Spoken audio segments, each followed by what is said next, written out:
A new political challenge may be brewing for Netanyahu as Hamas says it intends to expand its presence in Palestinian politics, seeking a role in a legislative process that could reshape representation in Gaza, the West Bank, and East Jerusalem. Hamas has announced plans to run in the Palestinian Legislative Council elections scheduled for November 28, a vote that would be the first territory-wide Palestinian legislative election in 20 years if it proceeds as planned.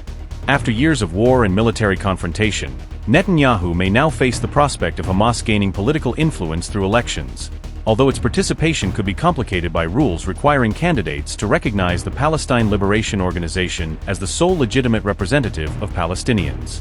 Jerusalem is at the center of the planned election process because the Palestinian Authority decree calls for voting in East Jerusalem as well as the West Bank and Gaza, a highly sensitive issue likely to generate political and security tensions with Israel. Amid the ongoing war with Israel, Hamas has said it will take part in the Palestinian legislative elections scheduled for November, seeking to re-enter a formal electoral process after 2 decades without a nationwide parliamentary vote. The group plans to run within the broadest possible national coalition, according to Hamas Political Bureau member Hussam Badran, who said the movement is holding discussions with multiple Palestinian factions to form a unified electoral bloc. The legislative election is set for November 28 and if it proceeds, would become the first Palestinian legislative poll in 20 years, with voting planned across Gaza, the West Bank, and East Jerusalem. Hamas won the last Palestinian legislative election in January 2006, taking 74 seats and defeating its rival Fatah in a result that transformed Palestinian politics and was followed by the Hamas-Fatah split. Notably, Hamas opposes political conditions for election participation, rejecting requirements that parties adopt a specific political program or accept preset ideological commitments in order to stand for office. Badran called the planned vote a historic opportunity for political change, arguing that a broadly representative legislative council could restore legitimacy and give Palestinians a renewed role in shaping their political future. The Hamas Political Bureau member said the election could end 2 decades of unilateral decision-making, referring to the prolonged absence of an elected legislature and the dominance of Palestinian Authority institutions under President Mahmoud Abbas. Badran also acknowledged that the elections do not yet have full national consensus, highlighting the continuing disagreements among Palestinian factions over conditions, representation, and the political framework for the vote.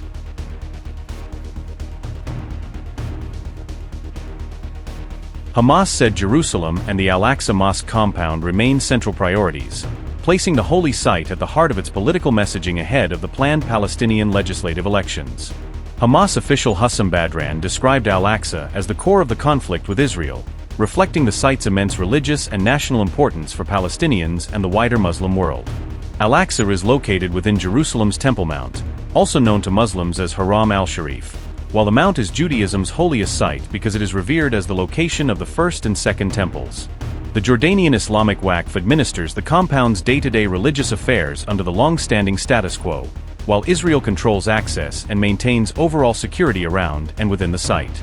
Non-Muslims may visit the compound during designated hours, but under the official status quo they are not permitted to pray or conduct religious rites there, while Muslim worship is allowed. Hamas has accused Israel of attempting to change the status quo at the site, an allegation Israel rejects while stating that its official policy remains to preserve existing arrangements. The claims come amid rising tensions over Jewish prayer at the compound, with Jordan and other Muslim-majority states warning that any perceived change to long-standing access and worship rules could trigger broader unrest.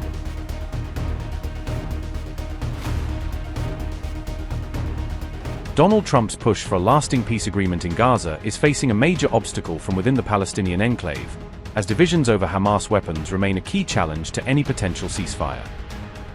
A Gaza militia leader has said that Hamas would not agree to hand over its weapons as part of a ceasefire arrangement, highlighting one of the most difficult issues surrounding efforts to end the fighting.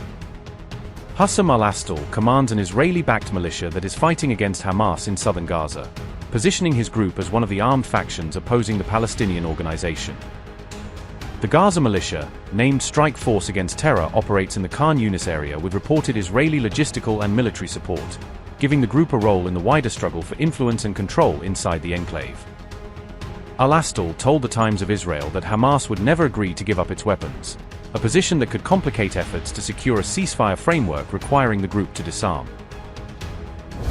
The Gaza militia commander said, and I quote, "I don't think the agreement will go through.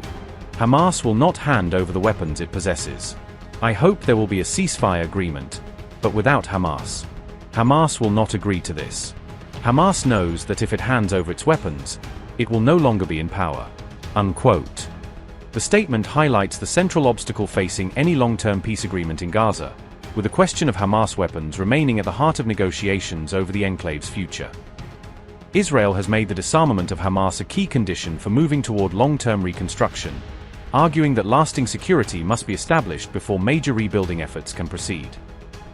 Moreover, Israeli Prime Minister Benjamin Netanyahu has rejected Trump's 15-point peace plan for Gaza, signaling continued differences over how the conflict should ultimately be brought to an end.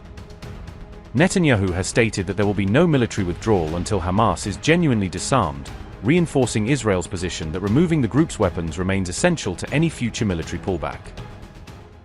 Good morning to you. You have surely noticed an interesting point. Iran attacks all the countries in the region and even outside the region, but there is one country it does not attack, the State of Israel. It has not attacked thus far. It might attack, but why have long weeks passed and it has not attacked us? Because it knows the massive blow we will inflict upon it if it does so. I am saying this because lately, over the past 2 days, we have been flooded with a wave of rumors about Israeli weakness and Israeli withdrawals on all fronts. The most amusing thing is that these attacks come from people who preached withdrawing from the entire Gaza Strip, not entering Lebanon at all, and not striking Iran. Therefore, I asked to go over the fronts with you briefly, one by one. First of all, Iran. I greatly appreciate President Trump. He is the greatest of our friends in the White House. I greatly appreciate the historical partnership with the U.S. against Iran's attempts to acquire nuclear weapons. And I wish to emphasize once again, with or without an agreement, as long as I am Prime Minister, Iran will not have a nuclear weapon. Because the existence of our precious country, the country of all of us, the existence of Israel, is not up for negotiation. In Lebanon too we hear all sorts of rumors. I wish to clarify, in recent days Israel has acted with force in Lebanon, eliminating terrorists, including on the Ali Tahrir Ridge. I cannot elaborate on this. We are in the midst of a very important operation. We are working prudently and wisely, with both determination and wisdom, alongside the Israel Defense Forces, and eliminating threats. As for the Gaza Strip, first and foremost I wish to clarify the main point. As long as I am Prime Minister, a Palestinian state will not be established, neither in Gaza nor in Judea and Samaria. Neither Fatahstan nor Hamastan. Regarding specific matters surfacing in the news lately, I wish to be precise here. Israel does not accept the 15-point document. I have heard people saying, "You didn't say it." So here I am saying it again. Israel does not accept the 15-point document. The IDF will not carry out any withdrawal until Hamas is disarmed. And when I say the disarming of Hamas, it means heavy weaponry, lighter weaponry, all weaponry. And we are talking about genuine disarmament, not fictitious disarmament. Right now, we are talking with the Americans about this issue. They have ideas, some of which are acceptable to us and some of which are unacceptable, and we know how to stand firm against these things. We have proven this in the past and we are proving it today as well. Furthermore, the IDF will continue to thwart threats against our forces and our citizens. The existence of Israel and the security of all Israeli citizens are not up for negotiation. We stand firm on these interests. We do not do this in advertising agencies, we actually do it on the ground. We proved this all over and over, when we entered Rafah and the Philadelphia corridor, when we entered Lebanon and eliminated Nasrallah and the rocket stockpile there, and when we struck Iran twice. Unlike all those who lecture us, we do what needs to be done for Israel's security, and we can and know how to stand our ground, even against our best friends when necessary. Upgrade your news experience with the all-new HT app. Download now.